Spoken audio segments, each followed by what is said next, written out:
Il vivait dans un endroit où personne ne voulait monter, et quand il trouva enfin quelqu'un disposé à rester, il découvrit qu'un cœur pur transforme même le rocher le plus solitaire en un foyer.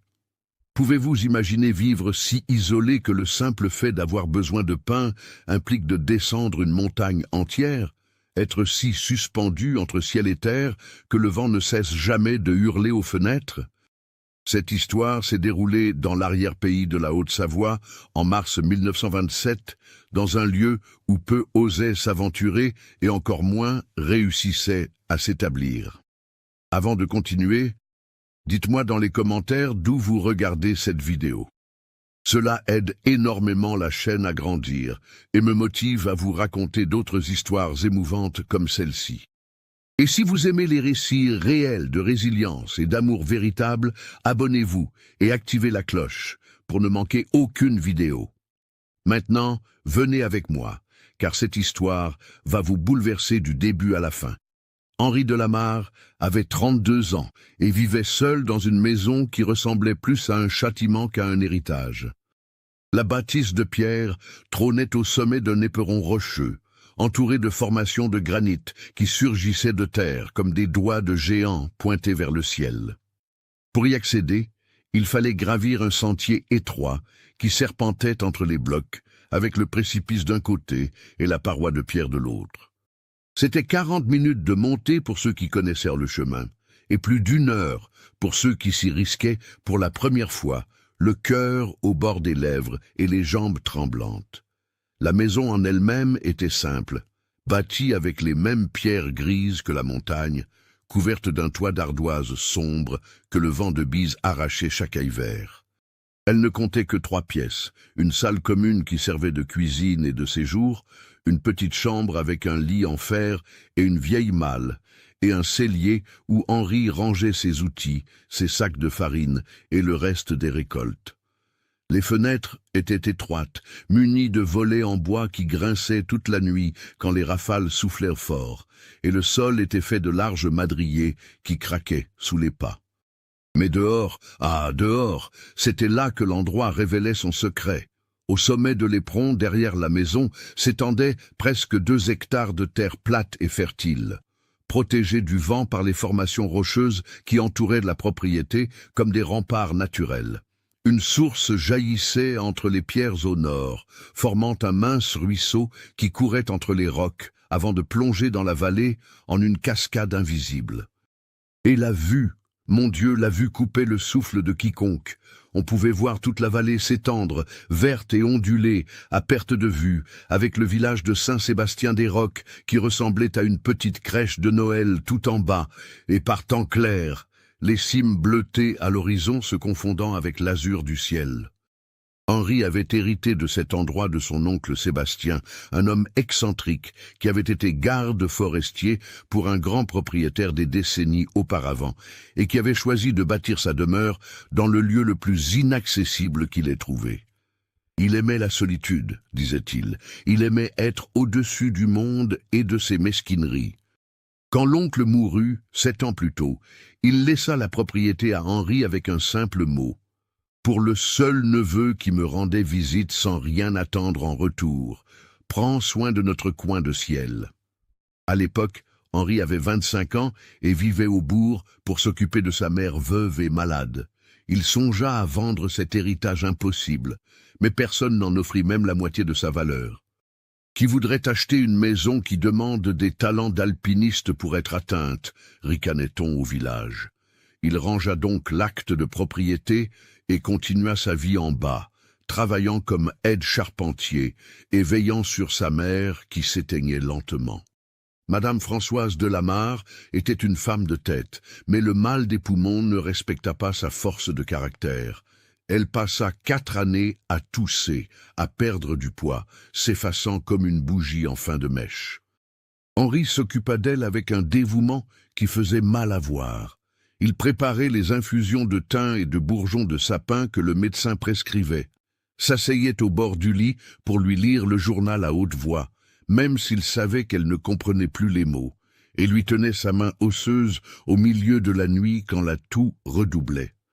Les jeunes filles du village, qui auraient pu s'intéresser à lui, finirent par épouser d'autres garçons, tandis qu'Henri passait ses journées entre le travail et les soins, sans temps pour les idylles ou les bals de village.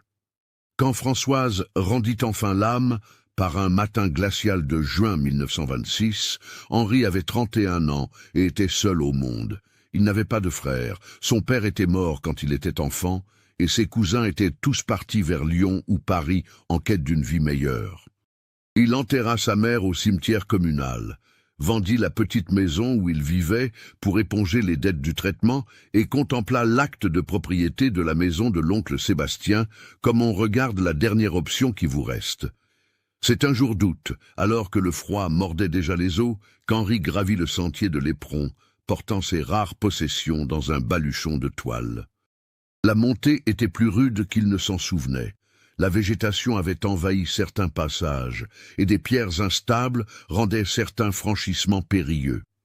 Lorsqu'il atteignit le sommet, la poitrine en feu et les jambes flageolantes, il trouva la maison telle que l'oncle l'avait laissée, abandonnée depuis 7 ans, des toiles d'araignées dans les coins, des nids d'oiseaux sous les avant-toits, et une épaisse couche de poussière recouvrant tout. Mais la structure était solide. Les murs de pierre n'avaient pas bougé, le toit n'avait perdu que quelques ardoises, et la source continuait de jaillir, cristalline, entre les roches. Henri passa 3 semaines à nettoyer, réparer, rendre l'endroit habitable. Il planta des haricots, du seigle, des courges dans la bonne terre. Il découvrit que là-haut, le climat était différent, plus frais, et que certaines plantes poussaient mieux que dans la vallée.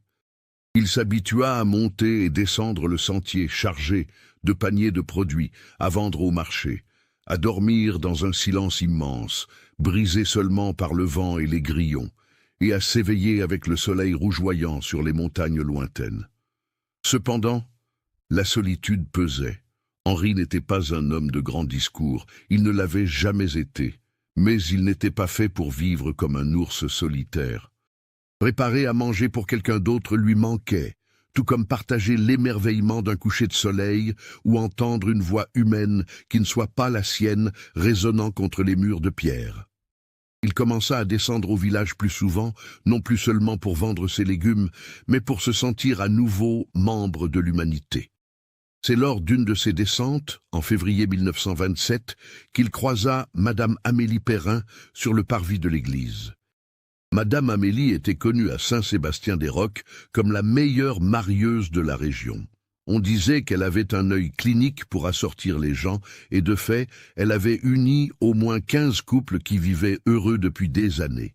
C'était une femme d'une 60aine d'années, veuve, corpulente, au sourire facile et à la langue bien pendue. « Henri, mon fils, tu as l'air d'avoir besoin de compagnie, » lui dit-elle sans détour, après les salutations d'usage. « As-tu songé à trouver une épouse ?» Henri sentit son visage s'échauffer. « J'y pense tous les jours, Madame Amélie, » admit-il. « Mais qui voudra d'un homme qui vit là où je vis ?» Madame Amélie plissa les yeux avec intérêt. « Où vis-tu exactement ? J'ai entendu dire que tu avais hérité de la demeure insolite de ton oncle Sébastien. » Henri confirma et expliqua qu'il y résidait depuis plusieurs mois. Madame Amélie resta silencieuse un moment, pesant le pour et le contre. Puis elle déclara qu'elle connaissait quelques jeunes femmes de bonne famille qui étaient en âge de se marier et n'avaient pas encore trouvé de mari. Ce n'étaient ni les plus belles ni les plus riches, précisa-t-elle avec franchise, mais elles étaient laborieuses et avaient bon cœur. Henri ne voudrait-il pas qu'elle lui présente quelques candidates ? Le cœur d'Henri fit un bond. « Je le voudrais bien, » répondit-il en essayant de ne pas paraître trop désespéré. « Mais elles doivent savoir où j'habite. Je ne veux tromper personne. » Madame Amélie balaya son inquiétude d'un geste de la main. « La bonne personne ne s'en souciera pas, mon fils. Ce qui compte, c'est l'homme, pas la maison. » Elle fixa rendez-vous au samedi suivant, disant qu'elle amènerait la première candidate pour rencontrer Henri et découvrir la propriété. Henri passa la semaine entière à astiquer la maison comme jamais auparavant. Il balaya 3 fois, frotta le sol jusqu'à ce que les madriers brillent, lava les rideaux que l'oncle avait laissés et qui étaient jaunis par le temps, arracha les mauvaises herbes autour de la bâtisse et tenta même de réparer les volets qui grinçaient trop. Il planta des fleurs sauvages dans une caisse en bois près de la porte. Il voulait que l'endroit paraisse accueillant, et non seulement isolé et sévère. Le samedi, il descendit le sentier tôt le matin et attendit au pied de la montagne comme convenu. Madame Amélie arriva vers midi, accompagnée d'une femme nommée Joseph. Elle avait environ 28 ans, était maigre, avec un visage allongé et gardait les yeux fixés au sol en permanence. Elle travaillait comme domestique dans une famille du bourg, expliqua Madame Amélie, mais elle souhaitait se marier et avoir sa propre vie. Henri salua Joseph avec gentillesse, remarquant qu'elle levait à peine les yeux. Il expliqua que la maison se trouvait en hauteur et qu'il faudrait emprunter le sentier. Joseph acquiesça de la tête et ils commencèrent l'ascension. Henri en tête, Joseph au milieu et Madame Amélie derrière, soufflant sous l'effort. 15 minutes plus tard, quand le sentier se rétrécit entre les rochers, avec le précipice apparaissant sur la droite, Joseph s'arrêta. Henri se retourna et vit qu'elle était livide, les mains cramponnées à un rocher sur le côté. « Je ne peux pas, » murmura-t-elle. « J'ai le vertige, je ne peux pas monter plus haut. » Madame Amélie tenta de l'encourager, disant qu'il restait peu de chemin, que c'était sûr. Mais Joseph commença à trembler et répéta qu'elle allait tomber, qu'elle n'arrivait plus à respirer. Henri descendit jusqu'à elle, lui offrit son aide. Mais Joseph redescendait déjà en trébuchant sur les pierres, les yeux écarquillés par la panique. Madame Amélie regarda Henri avec une expression qui signifiait « Bon, celle-là, ça n'a pas marché ». Ils redescendirent tous les trois en silence. En bas, Joseph prit à peine congé avant de repartir presque en courant vers le village. Madame Amélie tapota l'épaule d'Henri et lui dit de ne pas se décourager, qu'elle avait d'autres candidates. 2 semaines plus tard, Madame Amélie apparut avec Marguerite, une femme de 30 ans qui avait travaillé au champ toute sa vie et qui, selon la marieuse, n'avait peur de rien. De fait, Marguerite gravit le sentier sans se plaindre, atteignit le sommet sans être essoufflée et contempla la maison de pierre avec une expression neutre. Henri lui fit faire le tour de la propriété avec une certaine fierté. Les terres cultivées, la source, la vue spectaculaire. Marguerite écouta tout, fit le tour de la maison, y entra et en ressortit rapidement. Puis elle regarda Henri et demanda de but en blanc. « Combien de fois par semaine descendez-vous au bourg ?» Henri expliqua qu'il descendait 2 ou 3 fois, selon les besoins. Marguerite croisa les bras. « Et si je tombe malade? Et si j'ai besoin d'aide? Ici, il n'y a pas de voisins, personne aux alentours. S'il arrive quelque chose, je mourrai avant que les secours n'arrivent. » Henri tenta d'expliquer qu'il serait toujours là, qu'il prendrait soin d'elle, mais Marguerite secoua la tête. « Non, monsieur. Désolé, mais ce n'est pas possible. C'est bien trop loin de tout. Ça ressemble à une prison, pas à une maison. » Elle redescendit le sentier sans se retourner. La 3e candidate fut Thérèse, une jeune femme de 23 ans, fille de lavandière. Madame Amélie l'avait prévenue qu'elle était très timide, mais qu'elle avait bon cœur. Thérèse gravit le sentier avec difficulté, mais parvint au sommet. Cependant, en voyant la maison, son visage se ferma.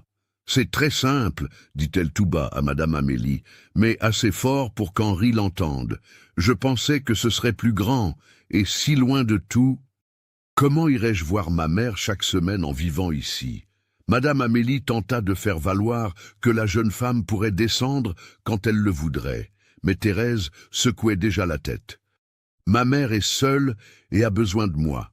Je ne peux pas vivre dans un endroit qui demande presque 1 heure pour atteindre le village. Désolé, monsieur Henri, mais ça ne se fera pas. » Il y eut 5 candidates au total.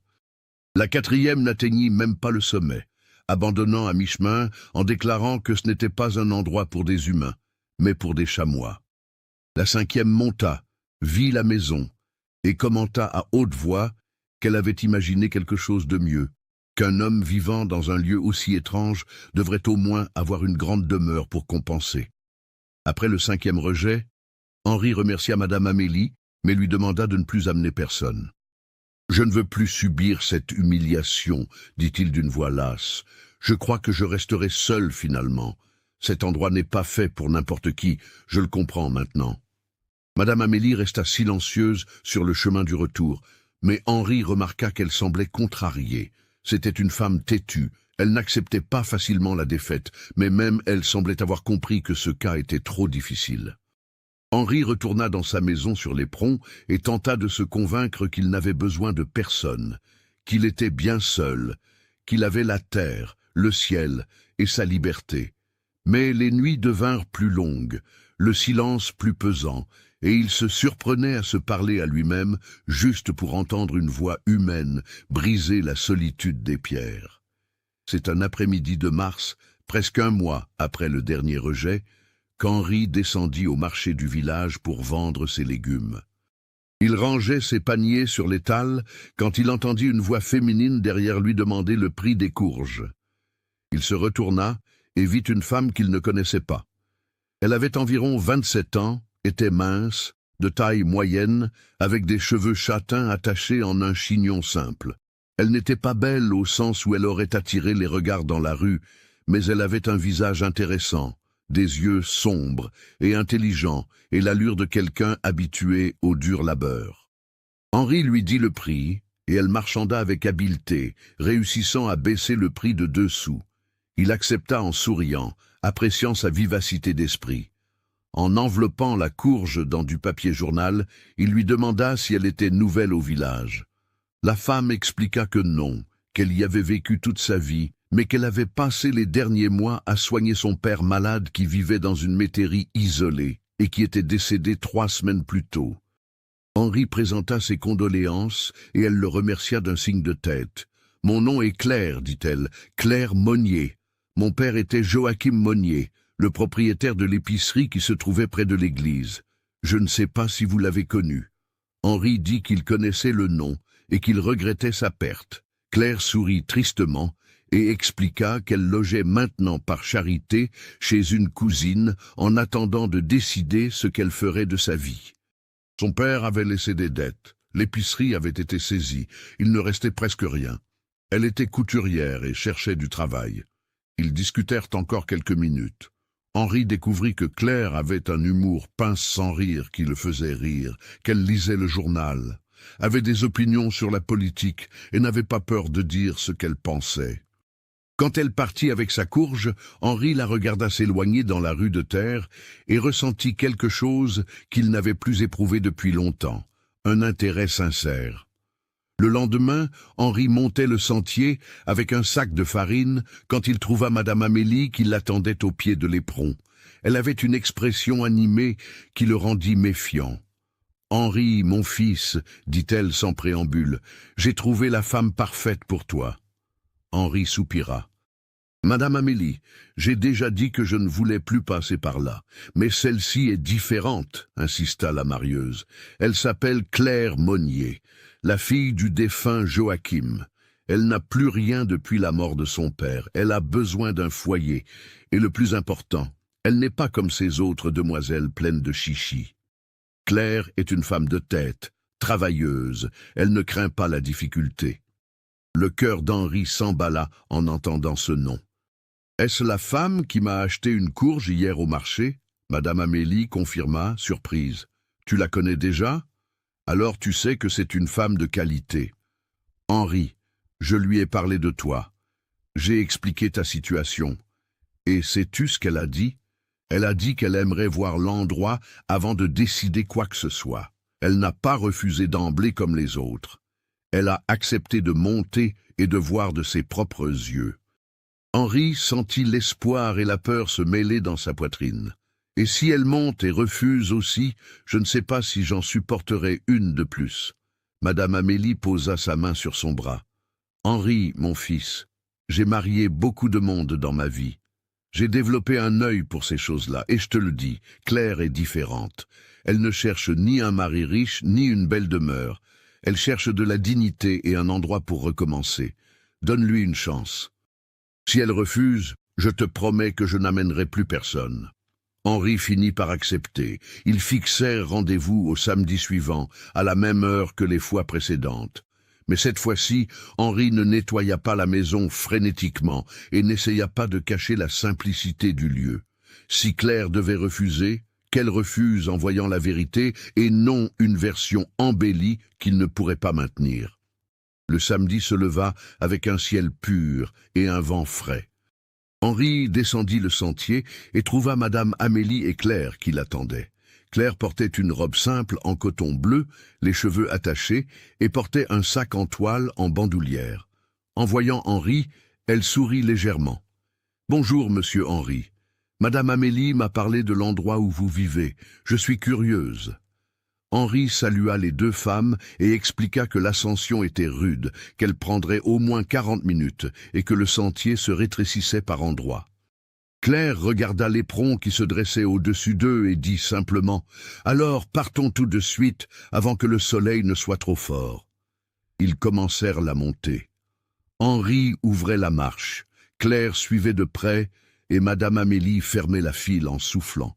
Pendant les 15 premières minutes, le sentier était large et relativement facile. Claire montait d'un pas ferme, ne se plaignait pas, observait tout avec attention. Henri expliquait les points de repère du chemin, ce rocher en forme de champignon, cet arbre tordu, l'endroit où la source jaillissait entre les mousses avant de disparaître à nouveau entre les rochers. Quand ils arrivèrent au passage étroit, là où le précipice apparaissait à droite et la paroi de pierre à gauche, Henri s'arrêta et prévint « C'est la partie la plus difficile. Ne regardez pas en bas si vous avez le vertige. Si besoin, vous pouvez me tenir la main. » Claire s'approcha du bord et regarda la vallée en bas.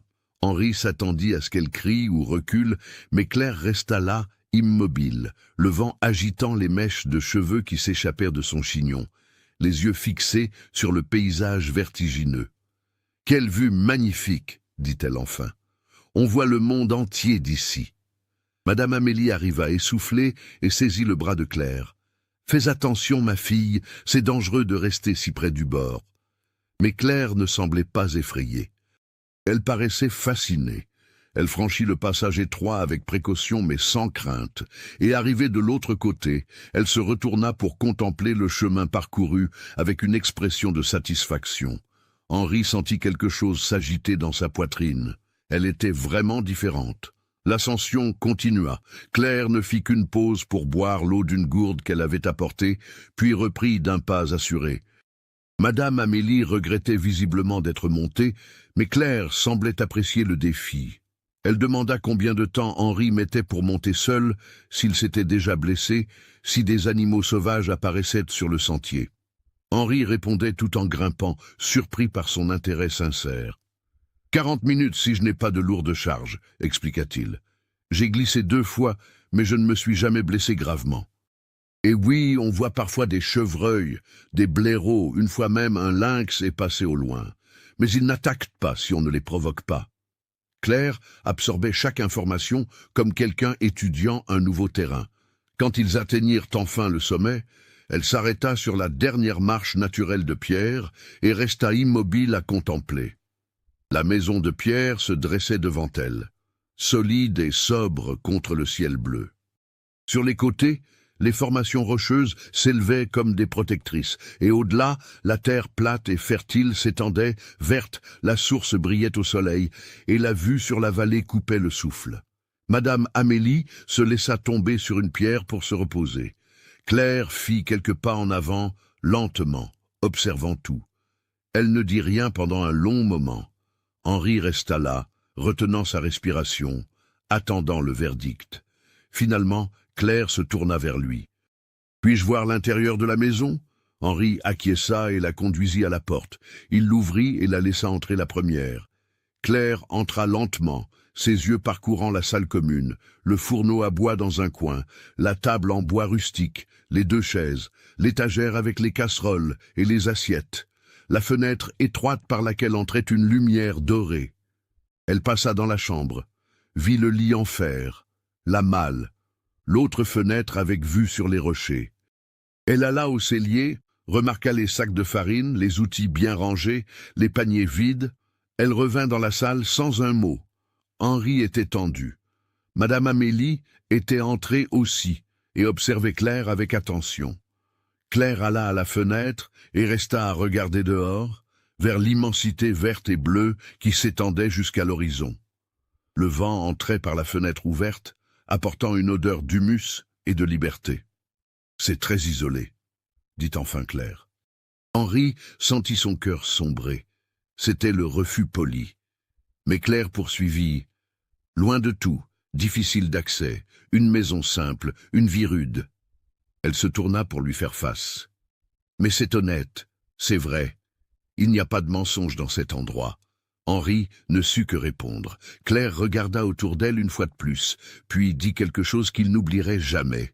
« J'ai vécu toute ma vie au village, toujours entourée de monde, toujours dépendante du bon vouloir des autres. J'ai perdu mon père, ma maison, je me suis retrouvée sans rien et j'ai dû dormir dans un coin du salon chez une cousine qui veut à peine de moi. Cet endroit est peut-être isolé, mais il n'est pas humiliant. C'est rude, mais ce n'est pas une prison. Et la vue, mon Dieu, la vue me donne l'impression de pouvoir respirer pour la première fois depuis des mois. » Le silence qui suivit était lourd de sens. Madame Amélie regardait Claire puis Henri avec un sourire naissant. Henri n'arrivait pas à croire ce qu'il entendait. « Êtes-vous en train de dire que vous acceptez ?» demanda-t-il d'une voix rauque. Claire prit une profonde inspiration. « Je dis que je veux essayer, si vous le voulez bien, bien sûr. Je ne suis pas une demoiselle de famille riche, je ne sais pas si je suis ce que vous cherchez, mais je suis travailleuse, je sais coudre, cuisiner, m'occuper du potager. Et je n'ai peur ni de la hauteur ni de la solitude. J'ai peur de vivre sans dignité. » Henri sentit ses yeux le brûler. « Vous êtes exactement ce que je cherche, » dit-il, sa voix plus émue qu'il ne l'aurait voulu. « Quelqu'un qui voit cet endroit comme je le vois. Non comme un châtiment, mais comme une possibilité. » Madame Amélie frappa une fois dans ses mains, satisfaite. « Alors c'est décidé, je vais m'occuper des bancs. Quand voulez-vous vous marier ?» Claire et Henri se regardèrent. C'était la première fois que leurs yeux se rencontraient vraiment, sans hâte, sans crainte. Et à cet instant, au sommet de cet éperon impossible, avec le vent qui soufflait et le monde qui s'étendait à leurs pieds, naquit quelque chose qu'aucun des deux n'attendait, la possibilité fragile et vertigineuse que peut-être, juste peut-être, ils ne seraient plus aussi seuls qu'ils le pensaient. Le mariage eut lieu 3 semaines plus tard, lors d'une cérémonie simple à l'église de Saint-Sébastien-des-Rocs. Claire portait une robe blanche qu'elle avait elle-même cousue en travaillant des nuits durant. Un tissu modeste, mais une coupe impeccable, qui témoignait de son habileté à l'aiguille. Henri avait emprunté le costume de M. Auguste, le notable du bourg, et se sentait mal à l'aise avec son col serré, mais heureux d'une manière qu'il ne pouvait dissimuler. Madame Amélie pleura pendant toute la cérémonie, fière comme si elle avait uni le couple du siècle. Il n'y avait que 10 personnes présentes, la cousine de Claire qui semblait soulagée de se débarrasser d'une hôte indésirable, 2 voisins d'Henri du temps où il vivait avec sa mère, le curé, Madame Amélie, Monsieur Auguste et son épouse, et 2 curieux entrés dans l'église juste pour voir le mariage de l'homme de la montagne avec la femme qui avait accepté de monter. Après la cérémonie, il n'y eut pas de fête. Claire n'avait pas de famille à recevoir, Henri n'avait pas d'argent pour un banquet, et tous deux préféraient cela ainsi, sans tapage. Madame Amélie insista pour servir un repas simple chez elle. Un poulet au pot, du riz, des légumes et un gâteau de Savoie qu'elle avait fait elle-même. Ils mangèrent tous ensemble, discutèrent peu, et quand le soleil commença à décliner, Henri regarda Claire et dit doucement « Il est temps de monter avant que la nuit ne tombe. » Claire acquiesça, remercia Madame Amélie pour le repas et pour toute son aide, prit son baluchon qui ne contenait que 3 rechanges, son nécessaire de couture, un châle qui avait appartenu à sa mère et une vieille Bible. Henri portait un autre baluchon avec les provisions achetées au village, farine, sel, fromage, sucre, bougies. L'ascension fut silencieuse. Le mariage avait rendu tout cela officiel, réel, effrayant. Ils étaient maintenant mari et femme. Ils allèrent partager une maison, un lit, une vie. Ils se connaissaient à peine. Henri marchait devant avec son baluchon sur le dos, Claire suivait avec le sien, et tous deux semblaient perdus dans leurs pensées. Quand ils atteignirent le sommet, le soleil se couchait déjà derrière les cimes lointaines, teignant le ciel d'orange, de rose et de pourpre. Claire s'arrêta sur la dernière marche de pierre et contempla le spectacle des couleurs se déversant sur la vallée. Henri s'arrêta à ses côtés, regardant lui aussi. Ils restèrent là, immobiles, côte à côte, deux inconnus mariés depuis quelques heures, partageant un silence qui était presque confortable. « Est-ce ainsi tous les jours ?» demanda Claire à voix basse. « Quand il n'y a pas de nuages, oui, » répondit Henri. « Parfois même plus beau. » Claire sourit légèrement. Alors la montée en valait la peine, rien que pour ça. Henri sentit une chaleur dans sa poitrine à ce commentaire. Il porta les baluchons à l'intérieur, tandis que Claire restait encore un moment à contempler le ciel. Quand elle entra, il avait déjà allumé la lampe à pétrole et mettait du bois dans la cuisinière. « Je vais faire du café, » dit-il avec un peu de gêne. « Tu dois être fatigué de la montée. » Claire posa son sac dans un coin. « Laisse-moi faire. Tu as aussi grimpé avec une lourde charge. » Ils restèrent là, à se regarder, aucun des deux ne sachant exactement comment agir.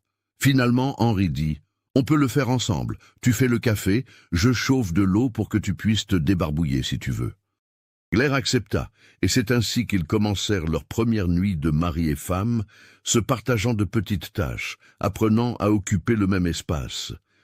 Henri lui montra où il rangeait les choses.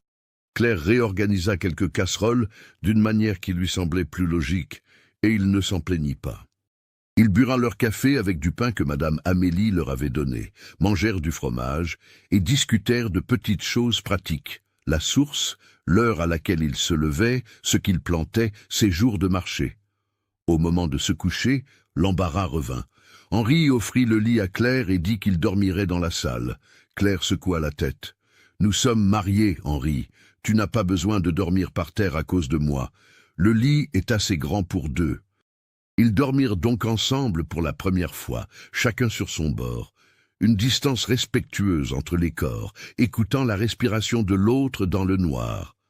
Le vent sifflait doucement aux fenêtres, et au loin, une chouette ululait. Henri resta éveillé longtemps, conscient de la présence de Claire à ses côtés, de la chaleur qui émanait d'elle, du son apaisant de son souffle. Finalement, il s'endormit et fit de beaux rêves pour la première fois depuis des années. Claire s'éveilla au premier rayon de soleil, traversant l'étroite fenêtre. Henri s'était déjà levé. Elle entendait du bruit dans la salle et l'odeur du café frais. Elle se leva, se coiffa, se lava le visage dans la cuvette qu'il avait préparée et sortit de la chambre. Henri mettait du pain à griller sur le dessus du fourneau. « Bonjour » dit-il sans la regarder, visiblement timide. « J'ai refait du café. » Claire le remercia et s'assit à la table. Ils prirent leur petit déjeuner en silence, mais ce n'était pas un silence pesant, c'était le silence de ceux qui apprennent encore à se parler. Ensuite, Henri dit qu'il devait travailler au potager, désherber et arroser. Claire demanda si elle pouvait aider. Il parut surpris mais accepta. Ils allèrent ensemble aux cultures. Le soleil du matin était doré et frais, le vent plus calme que durant la nuit. Henri montra ce qu'il y avait à faire. Claire retroussa les manches de sa robe et se mit à l'ouvrage. Elle n'y connaissait pas grand-chose en agriculture, mais elle avait les mains habiles et apprenait vite. Henri la corrigeait si nécessaire, lui montrant comment arracher les mauvaises herbes sans abîmer les plants, comment tâter la terre pour savoir si elle avait besoin d'eau. Ils travaillèrent toute la matinée côte à côte. Claire transpirait, tachait sa robe de terre, mais ne se plaignit pas une seule fois. Quand ils s'arrêtèrent pour se reposer vers midi, elle avait le visage rougi par le soleil et l'effort, des mèches de cheveux collées sur le front. Mais elle souriait. « J'aime travailler de mes mains, » dit-elle. « C'est différent de la couture, mais c'est tout aussi gratifiant. » Henri la regarda avec un sentiment nouveau. De l'admiration, peut-être. « Tu es vraiment différente des autres, » dit-il sans réfléchir. Claire le fixa. « Les autres qui sont montés et qui ont refusé. Henri acquiesça, gêné d'avoir abordé le sujet. Claire resta silencieuse un instant, puis dit « Elle n'avait pas tort, Henri. Cet endroit n'est pas pour tout le monde. C'est isolé, c'est dur. Cela demande de la force. Elles ont été honnêtes en refusant. Si j'ai accepté, c'est parce que je n'avais rien à perdre et parce que, étrangement, je me suis senti chez moi ici dès la première fois. » Henri la regarda avec une immense gratitude. « Et te sens-tu chez toi maintenant ?» Claire regarda autour d'elle. Les rochers, la terre, le ciel immense. « Je ne sais pas encore, » répondit-elle honnêtement. « Mais je veux le découvrir. » Les premiers jours devinrent une semaine. Claire se levait tôt, aidait Henri au potager, puis rentrait coudre tandis qu'il continuait ses travaux. Elle avait apporté son matériel et commença à améliorer leur quotidien.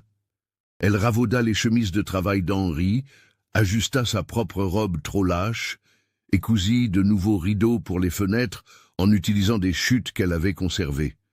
Henri remarquait chaque petit changement. La maison se transformait, devenait plus accueillante. Les nouveaux rideaux laissaient entrer la lumière tout en protégeant du vent froid de la nuit. Claire avait placé des fleurs des champs dans un pot en terre sur la table. Elle avait réorganisé le cellier de manière plus rationnelle. Et elle cuisinait bien, mieux que lui, assaisonnant les plats avec des herbes qu'elle cueillait près de la source. Le soir, après le dîner, il s'asseyait sur le porche qu'Henri avait construit devant la maison. Là, avec le monde s'étendant dans l'obscurité en bas et les étoiles brillant au-dessus, il parlait. Claire racontait sa vie avec son père, comment elle avait appris la couture avec sa mère décédée quand elle était enfant, les livres qu'elle avait empruntés à la bibliothèque de la paroisse. Henri racontait l'oncle Sébastien, ses soins à sa mère, ses années de solitude sur cet éperon. « Si tu aimes lire, je peux te ramener des livres du village, » proposa Henri. « Il y a une petite bibliothèque au presbytère. Le curé laisse emprunter. » Claire sourit, reconnaissante. « J'adorerais. Cela fait longtemps que je n'ai rien lu de nouveau. Abonnez-vous et activez la cloche pour ne pas manquer les prochains chapitres de cette histoire. » La deuxième semaine, Henri descendit au marché en emmenant Claire pour la première fois en tant qu'épouse.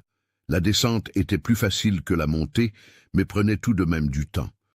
Au marché, les gens regardèrent Claire avec une curiosité mal dissimulée. « La femme qui a accepté les rocs », chuchotait-on, « celle qui n'a pas eu peur de monter. » Claire ignorait les regards et aidait Henri à vendre les produits. Elle avait le contact facile, discutait avec les clientes, marchandait avec brio, et à la fin du marché, ils avaient vendu plus qu'Henri n'en vendait seul d'ordinaire.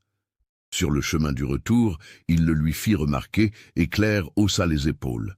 « Une femme qui achète à une femme achète toujours plus, » expliqua-t-elle. « Elles ont davantage confiance. » Henri rit. « Tu es trop maligne pour moi. » Claire le regarda du coin de l'œil. « Est-ce un compliment ou une plainte ?»« Un compliment, » répondit Henri sérieusement. « Définitivement un compliment. » Claire sourit, et ils continuèrent à gravir le sentier côte à côte. Henri remarqua qu'elle connaissait déjà le chemin par cœur, qu'elle n'hésitait plus sur les pierres, qu'elle se fatiguait moins. Elle s'habituait. Elle devenait plus forte. Elle devenait une véritable femme des rocs. Ce fut lors de la 3e semaine que survint le premier moment de réelle intimité. Henri réparait le toit, qui avait quelques ardoises déchaussées, travaillant sous un soleil de plomb. Claire était à l'intérieur en train de coudre, mais en le voyant sur le toit par la fenêtre, elle s'inquiéta. Elle sortit et cria « Henri, descends de là! Le soleil est trop fort, tu vas te trouver mal !» Henri regarda en bas, vit Claire protégeant ses yeux de sa main, son visage inquiet, et sentit quelque chose s'agiter dans sa poitrine. « J'ai presque fini !» cria-t-il en retour. Mais Claire ne céda pas. « Descends tout de suite. » Ça peut attendre cet après-midi quand le soleil sera plus bas. Henri obéit, surpris par sa fermeté. Quand il descendit de l'échelle, Claire avait déjà apporté de l'eau fraîche de la source et un linge humide. « Assieds-toi là », ordonna-t-elle en désignant le banc à l'ombre. Henri obéit à nouveau et Claire passa le linge humide sur son visage, son cou, essuyant la sueur et la poussière. Son geste était doux mais assuré. « et Henri resta immobile, conscient de ses mains sur sa peau, de l'odeur de savon et de romarin qu'elle dégageait, de la proximité de leur corps. « Tu dois mieux prendre soin de toi, » dit Claire doucement. « Ça ne sert à rien de travailler comme un forcené pour finir malade. » Henri la regarda, ses yeux sombres si proches des siens, et dit d'une voix rauque, « Ça fait longtemps que personne n'a pris soin de moi comme ça. » Claire cessa son mouvement, le regarda fixement. « Eh bien, maintenant il y a quelqu'un. Habitue-toi. » Le moment s'étira, chargé de quelque chose de nouveau, que ni l'un ni l'autre ne savait encore nommer. Finalement, Claire recula, rangea le linge et rentra. Henri resta assis sur le banc, le cœur battant plus vite que la normale, comprenant que quelque chose avait changé entre eux. Ils n'étaient plus des inconnus partageant une maison. Ils devenaient autre chose. Quelque chose de plus profond. Cette nuit-là, quand ils se couchèrent, la distance entre eux s'était réduite. Pas de beaucoup, mais assez pour qu'Henri sente la chaleur de Claire plus proche. Il s'endormit avec le sourire aux lèvres. La 4e semaine apporta la première grosse tempête depuis que Claire était montée. Le vent commença à souffler fort le jeudi après-midi, des nuages noirs s'amoncelèrent sur les sommets, et avant que le soleil ne se couche, l'orage éclata avec fureur. Ce n'était pas une pluie ordinaire, c'était un véritable déluge, avec des éclairs déchirant le ciel, un tonnerre qui faisait trembler la bâtisse, et un vent qui emportait tout ce qui n'était pas solidement arrimé. Henri ferma les volets, attacha ce qu'il put à l'extérieur, rentra les poules dans le cellier. Claire l'aidait, mais il remarqua qu'elle était tendue, les yeux écarquillés à chaque coup de tonnerre trop proche. « Tu as peur de l'orage » demanda-t-il. Claire admit que oui, qu'elle l'avait toujours eu. Enfant, elle se cachait sous son lit jusqu'à ce que ça passe. Henri ressentit une immense tendresse pour elle. « Ici haut, les tempêtes sont plus fortes qu'en bas, » prévint-il. « Le vent frappe de plein fouet. Mais la maison est solide, elle a traversé des dizaines d'orages. Elle tiendra. » Claire acquiesça, mais quand la tempête redoubla et que le vent se mit à hurler comme une bête sauvage, elle devint livide. Henri le vit et fit ce qu'il n'avait pas encore osé. Il lui tendit la main. « Viens, dit-il, asseyons-nous ensemble jusqu'à ce que ça passe. » Ils s'assirent par terre dans la salle, adossés au mur de pierre, loin des fenêtres. Henri tenait la main de Claire, la sentant trembler à chaque coup de tonnerre. Après un craquement particulièrement fort qui fit vibrer toute la maison, Claire se rapprocha, appuya sa tête sur son épaule. Henri resta immobile, le cœur battant à tout rompre, et lentement, avec précaution, il passa son bras autour de ses épaules. Claire se blottit contre lui, et ils restèrent ainsi, enlacés au sol, tandis que l'orage faisait rage au dehors. Henri sentait ses cheveux frôler son cou, son corps trembler contre le sien, et comprit que ce n'était pas seulement Claire qui avait besoin de cette étreinte. Lui aussi. Il avait besoin de tenir quelqu'un, d'être tenu, de sentir qu'il n'était pas seul, face à la fureur du monde. La tempête dura 3 heures. Quand elle s'apaisa enfin, et que le silence revint, brisé seulement par l'eau s'égouttant du toit, Claire leva la tête et regarda Henri. « Merci, dit-elle tout bas, de m'avoir tenu. » Henri la regarda, ses yeux sombres si proches, ses lèvres entr'ouvertes, et faillit se pencher pour l'embrasser. Mais il n'osa pas. C'était trop tôt, elle ne le voulait peut-être pas, cela pourrait gâcher ce qu'il bâtissait. Alors il dit simplement « Chaque fois que tu en auras besoin », mais cette nuit-là, quand ils se couchèrent, Claire ne resta pas sur son bord du lit.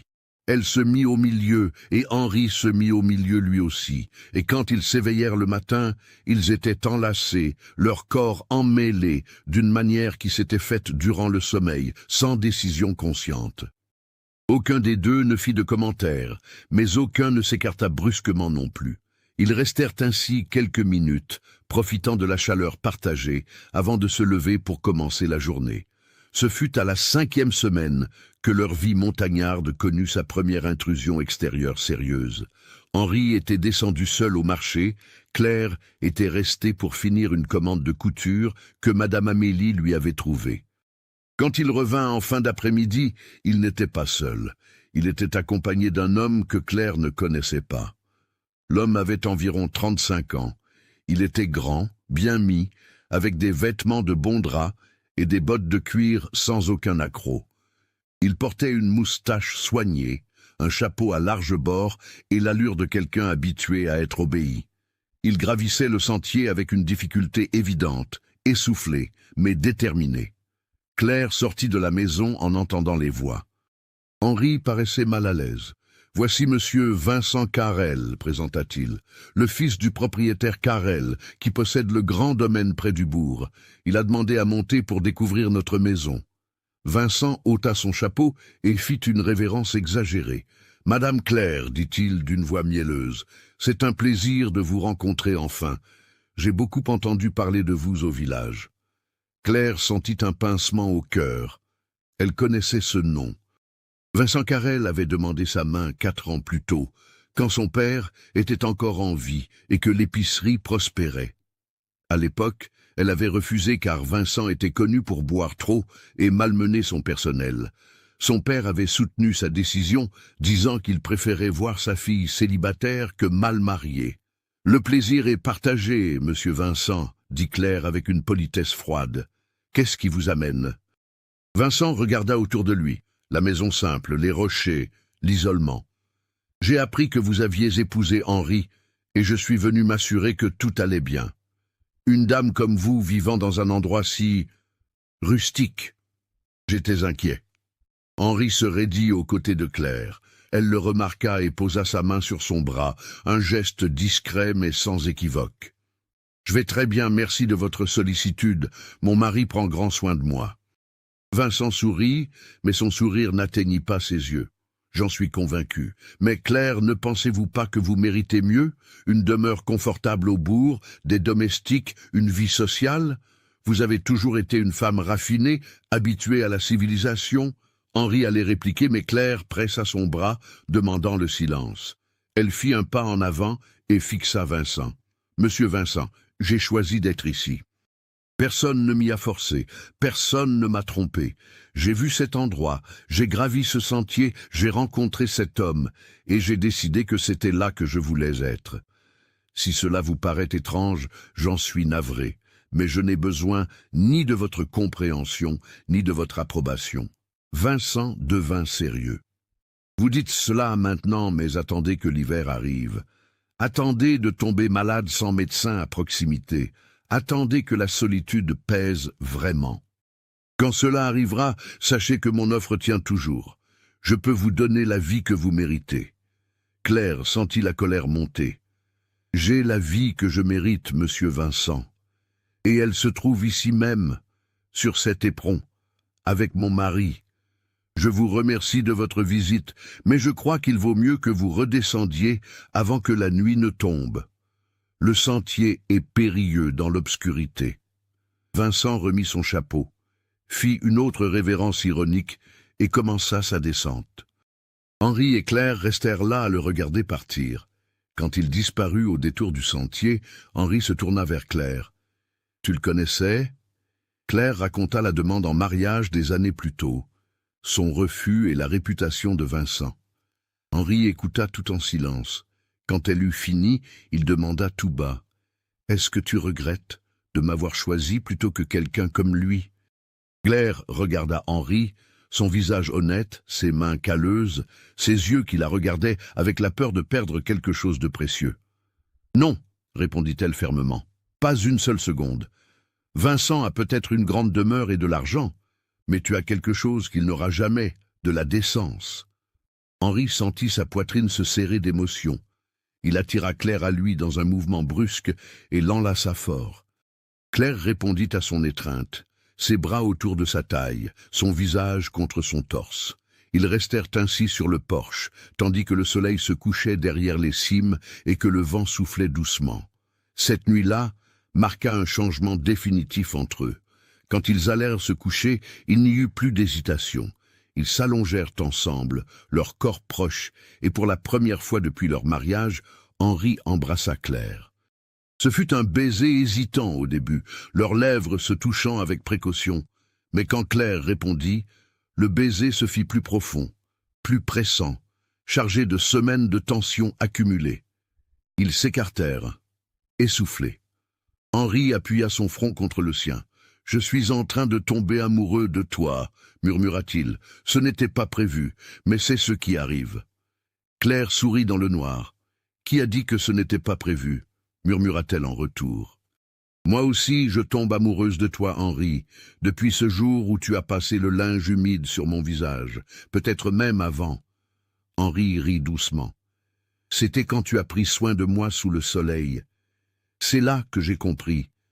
Cette nuit-là, leur mariage de raison se transforma en quelque chose de réel. Ils devinrent mari et femme au sens plein, non seulement sur le papier, mais corps et âme. Et quand l'aube se leva, teignant le ciel de rose et d'or, ils s'éveillèrent enlacés, heureux d'une manière qu'aucun des deux n'avait imaginé possible. Les semaines suivantes furent une période d'un bonheur presque irréel. Ils travaillaient ensemble le jour, mangeaient ensemble, riaient ensemble, et la nuit s'aimaient avec l'intensité de ceux qui découvrent un trésor qu'ils ne savaient pas chercher. La maison sur les rocs cessa d'être un lieu isolé pour devenir un refuge où le monde ne pouvait les atteindre. Mais la réalité ne laisse jamais personne tranquille, éternellement. À la 10e semaine de leur mariage, Claire commença à avoir des nausées matinales. Au début, elle pensa avoir mangé quelque chose de mauvais, mais quand le malaise persista pendant une semaine, elle sut. Elle le dit à Henri un soir, après le dîner, la voix tremblante de nervosité. Henri resta silencieux un long moment, puis il prit ses mains dans les siennes. « Un bébé, dit-il, comme pour tester les mots. Nous allons avoir un bébé. » Claire confirma. « J'ai peur, Henri, ici, si loin de tout. Et s'il arrive un malheur, et si j'ai besoin d'un médecin ?» Henri serra ses mains. « Nous descendrons au village quand le moment approchera. Nous pourrons loger chez Madame Amélie. Elle a déjà proposé son aide. Et d'ici là, je prendrai soin de toi. Tu ne manqueras de rien. » Claire prit une profonde respiration et acquiesça. Henri l'enlaça et ils restèrent ainsi, deux corps unis au sommet de l'éperon, avec une vie nouvelle commençant entre eux, effrayés mais ensemble. L'hiver arriva en force en juin. Le froid sur les rocs était intense, le vent coupait comme une lame et le givre blanchissait tout au matin. Mais Henri avait préparé la maison. Il avait colmaté les fentes des fenêtres, empilé assez de bois pour 3 mois, récolté tout ce qu'il pouvait avant les premières gelées sévères. Claire était enceinte de 3 mois, son ventre encore discret mais présent, et elle passait ses journées à coudre des brassières de bébé et des couvertures en patchwork, tandis qu'Henri travaillait. Ce fut par un après-midi de juillet, alors qu'une brume épaisse recouvrait la vallée, faisant de l'éperon une île suspendue dans les nuages, que Vincent Carrel revint. Cette fois, il ne demanda pas la permission. Il monta simplement et frappa à la porte. Henri était dehors pour vérifier les poules. Claire était seule à la maison. Quand elle ouvrit la porte et vit Vincent là, elle ressentit une peur instinctive. « Monsieur Vincent, » dit-elle en gardant une voix ferme, « mon mari n'est pas là pour le moment. » Vincent entra sans y être invité. « Je sais, j'ai attendu qu'il sorte. Je suis venu vous parler spécifiquement. » Claire n'aima pas son ton. « Nous n'avons rien à nous dire. » Vincent regarda autour de lui, remarqua les petits vêtements de bébé sur la table. « Alors, les rumeurs sont vraies. Vous attendez un enfant. » Claire croisa les bras instinctivement sur son ventre. « Cela ne vous regarde pas. » Vincent fit un pas en avant. « Non, Claire, vous commettez une erreur que vous paierez cher. Élever un enfant dans cet endroit, loin des médecins, de toute aide, de la civilisation. Et s'il arrivait un problème pendant l'accouchement? Et si le bébé naissait malade? Allez-vous laisser votre enfant mourir par pur orgueil? » Claire sentit les mots s'enfoncer profondément, car ils faisaient écho à ses propres craintes. Mais elle n'en laissa rien paraître. « Mon enfant naîtra bien et grandira fort. Et il grandira dans un foyer rempli d'amour, pas dans une grande demeure vide. » Vincent rit sans joie. L'amour ne remplit pas le ventre, Claire. L'amour ne paie pas le médecin. L'amour ne protège pas d'un hiver rigoureux. Il s'approcha encore. « Je peux toujours vous donner la vie que vous méritez. Une demeure confortable, du personnel, la sécurité pour votre enfant. Tout ce que vous avez à faire, c'est redescendre avec moi maintenant. Claire ressentit une nausée qui n'avait rien à voir avec sa grossesse. « Sortez de ma maison » dit-elle d'une voix basse et menaçante. « Sortez tout de suite avant que j'appelle mon mari. » C'est alors qu'Henri apparut sur le seuil. Il avait entendu les dernières phrases et son expression était une tempête contenue. « Je crois que mon épouse vous a demandé de partir. » Vincent ne parut pas intimidé. « Henri, ne le prends pas personnellement. Je propose simplement une alternative à une femme qui n'a manifestement pas bien réfléchi aux conséquences de ses choix. » Henri fit un pas à l'intérieur, et bien que Vincent soit plus grand, ce fut Vincent qui recula. « Mon épouse a très bien réfléchi à ses choix, et elle a choisi de rester avec moi dans cet endroit pour bâtir notre vie. Si vous ne pouvez pas comprendre cela, c'est votre problème, pas le nôtre. Maintenant, sortez de notre maison et ne revenez plus. La prochaine fois, je ne serai pas aussi poli. » Vincent regarda Henri puis Claire, comprit qu'il avait perdu et sortit en claquant la porte. Henri attendit d'entendre ses pas s'éloigner sur le sentier avant de se tourner vers Claire. « Il t'a fait du mal ?» Claire secoua la tête, mais elle tremblait. Henri l'attira dans ses bras. « Il a raison sur une chose, » murmura Claire contre son torse. « Et s'il arrive un problème à l'accouchement? Et si notre enfant a besoin d'une aide que nous ne pouvons pas lui donner ici ?» Henri prit son visage entre ses mains. « Nous descendrons au village 3 semaines avant la naissance. Nous logerons chez Madame Amélie, près de la sage-femme, près du médecin s'il le faut. Je ne laisserai rien de mal t'arriver, ni à toi, ni à notre enfant. Je te le promets. » Claire lut une vérité absolue dans ses yeux. Elle acquiesça, l'enlaça en retour et décida de faire confiance. Confiance en lui, en eux, dans l'amour qu'ils avaient bâti sur cet éperon impossible. L'hiver resta rude, mais ils l'affrontèrent ensemble. Il y avait des nuits où le vent hurlait si fort qu'ils arrivaient à peine à dormir, des matins où l'eau de la source était recouverte d'une couche de glace, des après-midi où la brume était si épaisse qu'ils ne voyaient pas à 3 mètres.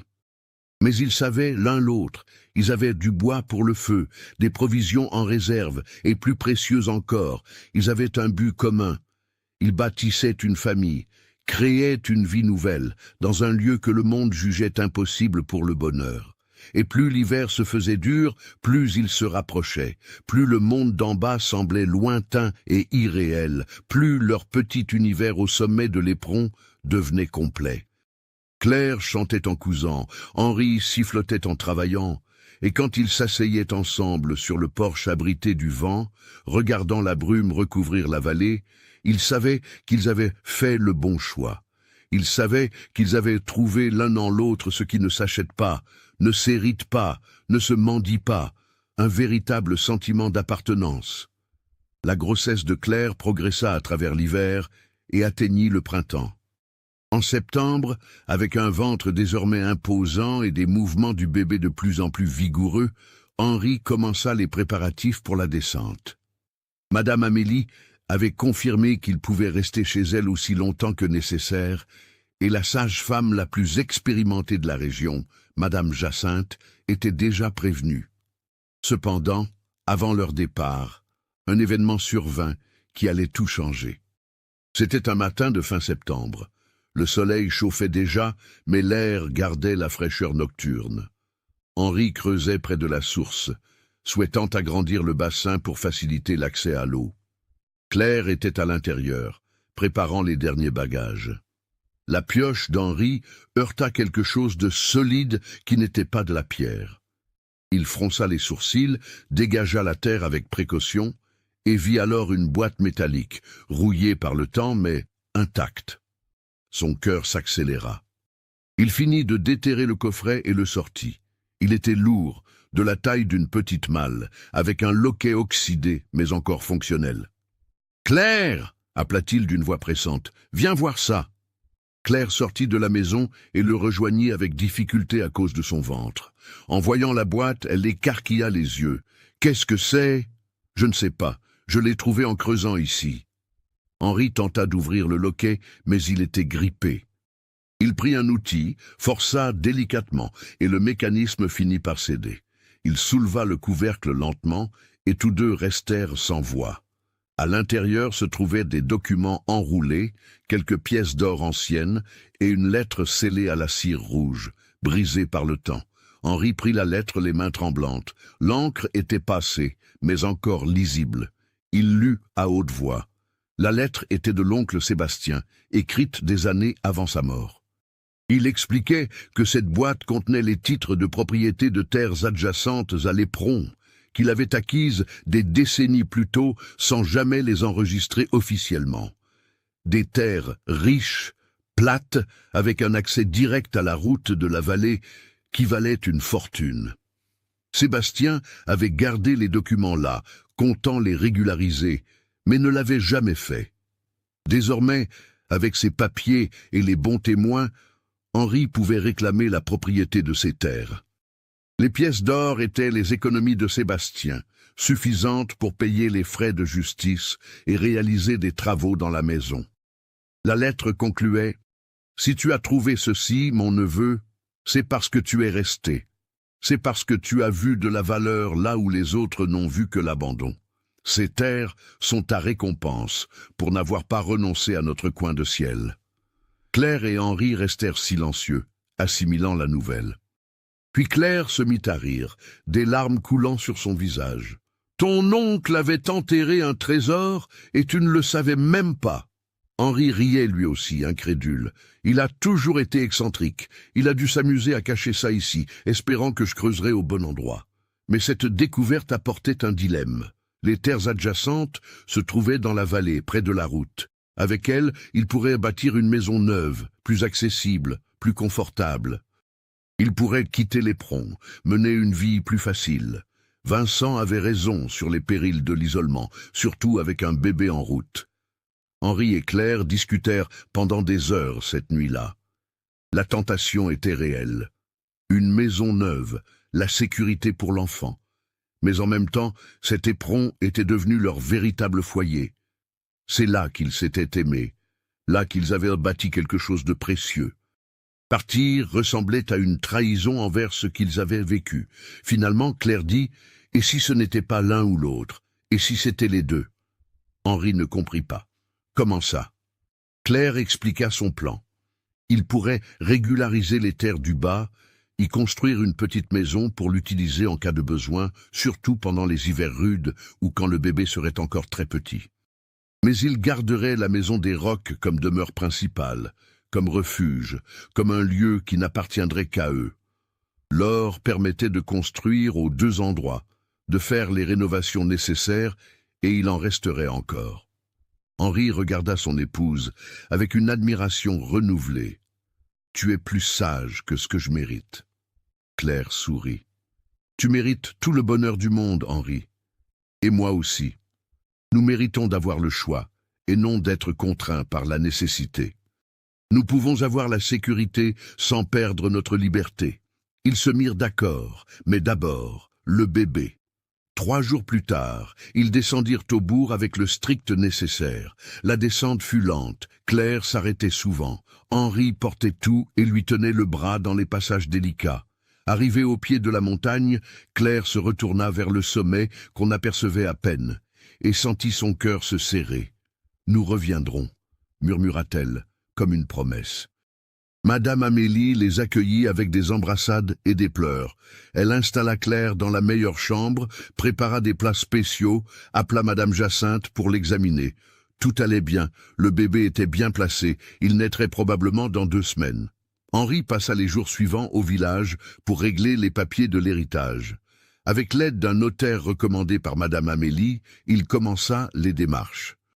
L'homme de loi confirma que les titres étaient authentiques et que bien que cela prendrait quelques mois, les droits d'Henri étaient garantis.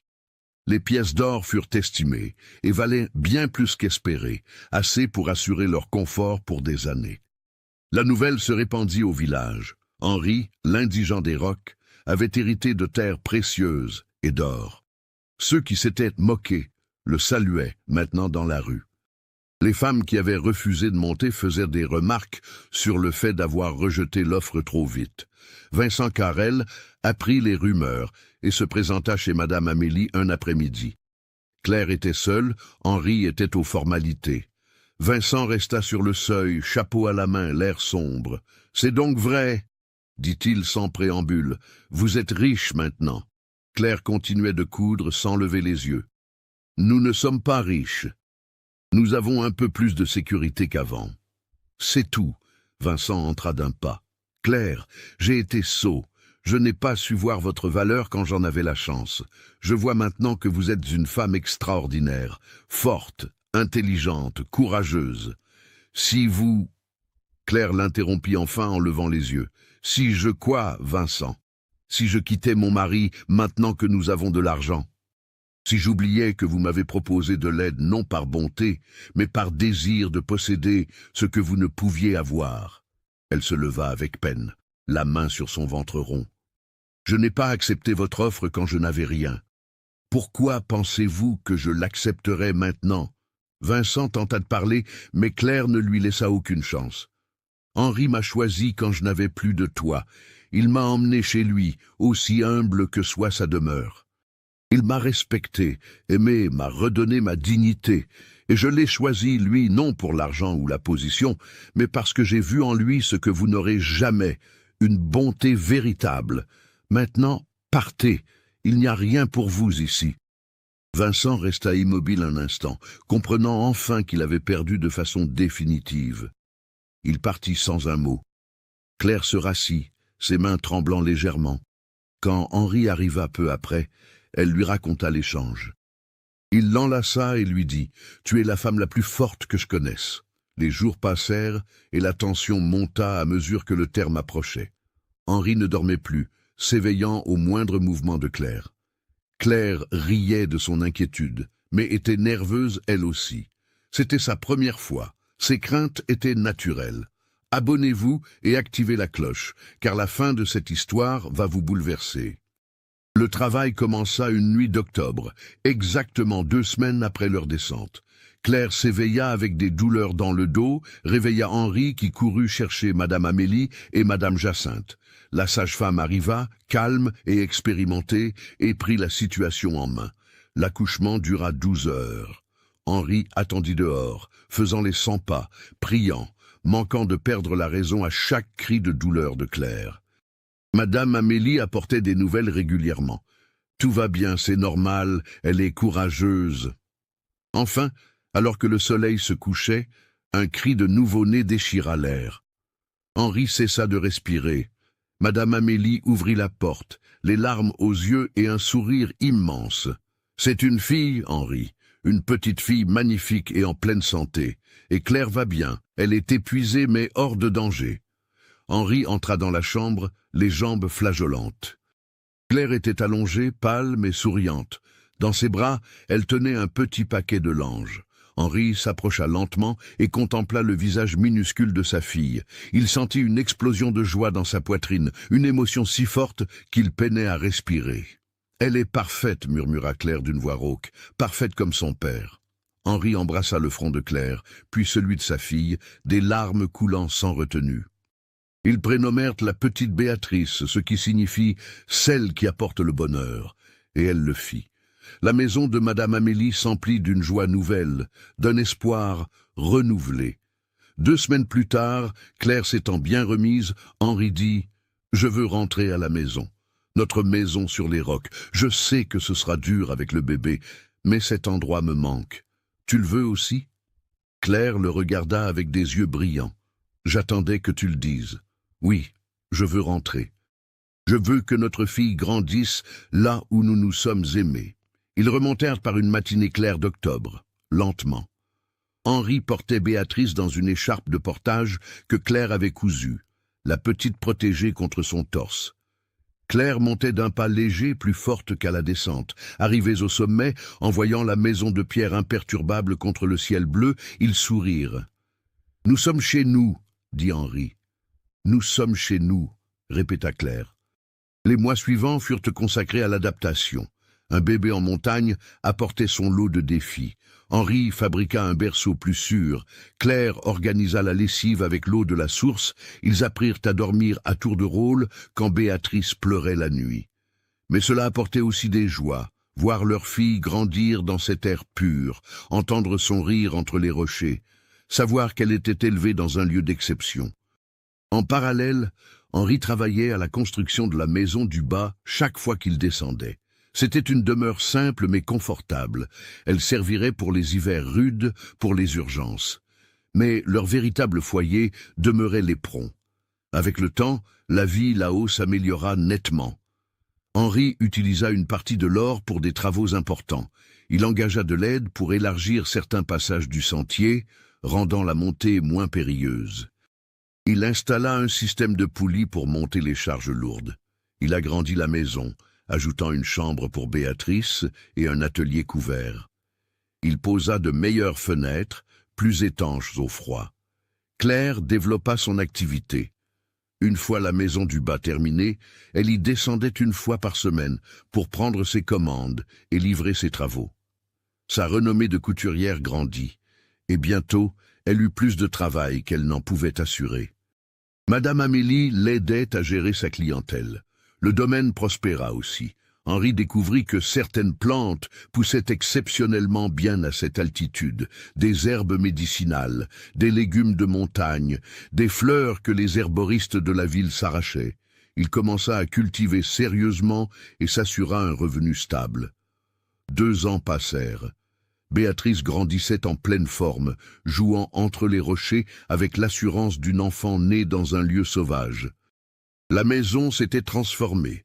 Ce n'était plus une bâtisse austère, mais un foyer chaleureux, avec des rideaux colorés et des fleurs partout. Henri et Claire avaient changé eux aussi. Ils n'étaient plus les solitaires blessés qui s'étaient unis par dépit.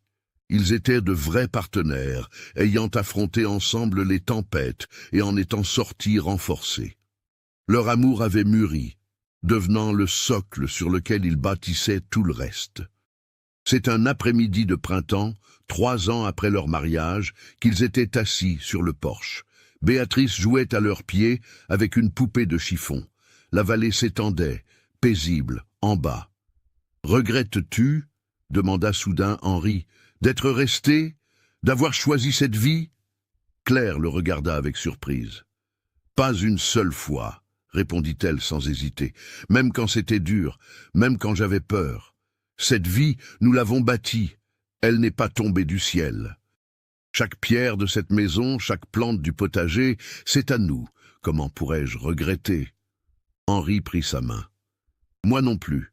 Je ne regrette même pas les rejets que j'ai subis avant toi, parce qu'ils m'ont mené à toi. » Claire sourit et appuya sa tête sur son épaule. « Tu te souviens de ma première montée? J'étais si nerveuse. Je ne savais pas si j'y arriverais, si tu serais bon pour moi, si cet endroit m'accepterait. Et maintenant? Maintenant, je sais que cet éperon est à moi autant qu'à toi. C'est là que j'appartiens, c'est là que notre amour a grandi. » Elle marqua une pause. « Sais-tu ce qui est drôle? Les autres femmes qui ont refusé, elles ont vu la difficulté et le danger. Je les ai vues aussi, mais j'ai vu autre chose, j'ai vu une possibilité. J'ai vu un homme qui offrait non pas ce qu'il possédait, mais tout ce qu'il était. Et cela a fait toute la différence. » Henri embrassa ses cheveux. « Tu m'as sauvé de la solitude, tu m'as donné une famille, un but. Et toi, tu m'as sauvé de l'humiliation, tu m'as donné un foyer, de l'amour. » Elle le regarda dans les yeux. « Nous nous sommes sauvés l'un l'autre, Henri, à parts égales. » Ils restèrent dans un silence paisible. Béatrice s'était endormie contre sa mère. « Sais-tu à quoi je pense ?» dit Claire après un moment. « Je me dis que les gens du bourg doivent penser que nous avons eu de la chance. » Avec l'héritage, l'or, les terres, Henri acquiesça. Ils le pensent, en effet. Claire rit doucement. Mais la vérité, c'est que la chance n'est qu'une infime partie de tout cela. La chance nous a donné un peu d'argent. Mais c'est nous qui avons construit le reste. C'est nous qui avons gravi cette montagne chaque jour. C'est nous qui avons tenu bon pendant l'hiver. Nous qui avons choisi de rester quand nous aurions pu partir. C'est vrai, approuva Henri. L'héritage a aidé, mais il n'a pas changé l'essentiel. Même sans cela, nous serions heureux ici. Peut-être avec plus de peine, mais heureux. Claire hocha la tête. Parce que le bonheur n'était pas dans l'or enterré. Il était dans le fait de s'éveiller l'un à côté de l'autre, de travailler ensemble, de contempler cette vue et de savoir qu'elle est à nous, d'élever notre fille dans un lieu choisi par amour et non par commodité. Le soleil se couchait dans un éclat de couleurs. Henri regarda ce paysage qu'il connaissait par cœur, puis il regarda Claire, son profil baigné de lumière dorée, et ressentit une gratitude infinie. « Je t'aime », dit-il simplement, « plus chaque jour qui passe. » Claire se tourna vers lui, les yeux brillants. « Je t'aime aussi, pour l'homme que tu es.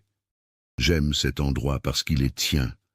J'aime la vie que nous avons faite parce qu'elle est nôtre. » Ils s'embrassèrent tandis que le soleil disparaissait, leur fille dormant à leurs pieds, le vent chantant doucement. Et à cet instant, au sommet de cet éperon que tous avaient dédaigné, ils savaient qu'ils possédaient ce que tout le monde cherche. Un foyer véritable, un amour véritable, bâti pierre après pierre, jour après jour, choix après choix. Les années passèrent encore. L'histoire d'Henri et de Claire devint une légende à Saint-Sébastien-des-Rocs. On racontait aux voyageurs l'histoire de l'homme de la montagne et de la femme courageuse qui était restée. On parlait de cet amour né dans l'isolement, de cette famille qui avait prospéré là où personne n'y croyait. Vincent Carrel finit par épouser la fille d'un riche éleveur, un mariage d'intérêt qui les rendit tous deux amers. Chaque fois qu'il croisait Claire au village, il détournait le regard. Claire n'éprouvait pas de colère, seulement de la pitié. Il avait eu l'occasion de choisir l'amour et il avait choisi le paraître. Madame Amélie devint la grand-mère de cœur de Béatrice, lui rendant visite dès qu'elle le pouvait, bien que la montée devienne ardue avec l'âge. Elle disait en riant qu'elle avait réussi là son plus beau mariage, prouvant que parfois l'improbable est ce qu'il y a de plus juste. Les travaux sur le sentier permirent à de vrais amis de leur rendre visite. Et tous ceux qui voyaient la maison, le jardin et cette famille rayonnante repartaient transformés. Ils comprenaient qu'un foyer n'est pas une question de luxe, mais d'appartenance, de choix, d'un amour qui résiste à l'épreuve. Henri continua ses cultures, Claire sa couture, et ensemble ils menèrent une vie simple mais riche. Oui, l'hiver restait rude. Oui, le sentier restait fatigant. Oui, il y avait des jours où ils se disaient que la vie au bas serait plus aisée. Mais ils remontaient toujours, parce que c'est là qu'ils s'étaient trouvés, là qu'ils s'étaient construits, là qu'ils s'éveillaient avec le monde à leurs pieds et le ciel si proche qu'ils semblaient pouvoir le toucher. C'était leur foyer. Une nuit d'hiver, 5 ans après leur union, Henri était allongé avec Claire dans ses bras. Il repensa à tout, aux 5 femmes qui avaient refusé, à ce sentiment de rejet et de solitude qu'il avait éprouvé. Puis il pensa à Claire apparaissant ce jour-là, montant le sentier avec détermination, regardant l'impossible et y voyant un avenir. Il pensa à la façon dont une seule personne qui voit votre valeur peut tout changer. Comment l'amour n'a pas besoin d'un décor de rêve, mais de cœur vaillant. « Tu dors » murmura-t-il. « Non » répondit Claire. « Pourquoi » Henri la serra plus fort. « Je voulais juste te remercier, d'être resté, de m'avoir vu, d'avoir transformé ma solitude en paradis. » Claire se tourna vers lui. « Henri, tu n'as jamais compris, n'est-ce pas? Je n'ai rien transformé, le paradis était déjà là, il m'a juste fallu des yeux pour le voir. » Elle toucha son visage. « Les autres femmes ont vu une maison modeste, un sentier dangereux, l'isolement. Moi, j'ai vu un homme honnête, une terre fertile, la liberté. La différence n'était pas dans ce que tu offrais, elle était dans mon regard. » Henri fut bouleversé. « Penses-tu que nous aurions été heureux n'importe où? Ou cet endroit est-il une part de nous ?» Claire réfléchit. « Je pense que nous aurions été heureux n'importe où, parce que nous nous avons l'un l'autre. Mais cet endroit est spécial. Il nous a testés, et nous avons vu que nous étions forts. Il nous a isolés du monde, et nous avons appris que nous nous suffisions. Cet endroit est le symbole de ce que nous sommes. Rude, improbable, mais vrai. Henri l'embrassa tendrement. « Je suis l'homme le plus chanceux du monde. » Claire rit doucement. « Ce n'est pas de la chance, mon amour, c'est un choix. Tu m'as choisi, je t'ai choisi, et nous nous choisissons chaque jour. Ce n'est pas de la chance, c'est de l'amour. » Ils restèrent ainsi, au sommet de leur éperon, sachant qu'ils possédaient ce que peu trouvent, un foyer conquis, un amour éprouvé. Les années continuèrent de défiler. Béatrice grandit, aimant ce lieu autant que ses parents.